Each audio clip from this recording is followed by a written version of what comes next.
Today's topic is going to be about Iran's attack on Israel. What we saw over the weekend was that Iran launched hundreds of missiles and drones to attack Israel directly. And this is the first time that Iran has done that. Usually what they do is they try to attack Israel through their proxies, like Hezbollah, Hamas, and the Houthis.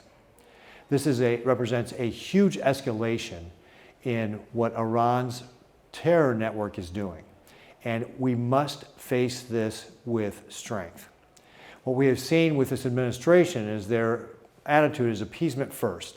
And that's only encouraged the state sponsors of terrorism like Iran to be emboldened and to attack us. We know that Iran has launched 180 attacks on our service members and killed 3 of them. And now they are directly attacked through their proxies, and now they're directly attacking our closest ally in the Middle East, Israel. We must stand with Israel. What we should do is continue to enforce the sanctions. Under the Biden administration, they have relieved some of the sanctions and have allowed billions of dollars in oil money to flow to Iran. Under the Trump administration, where they enforced the sanctions vigorously, Iran's foreign reserves fell to about $8 billion. And that meant both Hezbollah and Hamas were not getting funded. And that meant they couldn't carry out their terror attacks. Under this administration, what they have done is allowed Iran to get that oil money flowing again. And that's allowed them to, in turn, fund Hezbollah and Hamas and the Houthis. So our first step needs to be vigorous enforcement of the sanctions and show Iran that they are not going to be allowed to take advantage of their oil money to be able to fund this terrorism. The second thing we need to do is start relisting some of these terrorist groups, like the Houthis, on the terrorist list so that we can take strong steps against them.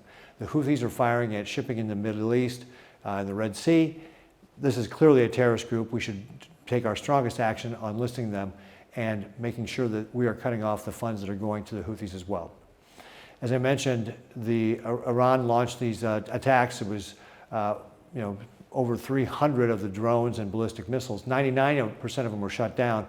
And that really goes to the cooperation that the United States has been fostering with Israel and other nations to be able to create an air defense and air warning system. We ought not to be complacent by this, though.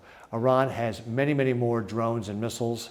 Hezbollah has many, many missiles just across the border there in Lebanon, and they only fired a fraction of what they have. So this has the potential to continue to escalate. So what we need to do is send a very strong message to Iran. We need to support our ally Israel, and we need to deter these sorts of things from happening again in the future.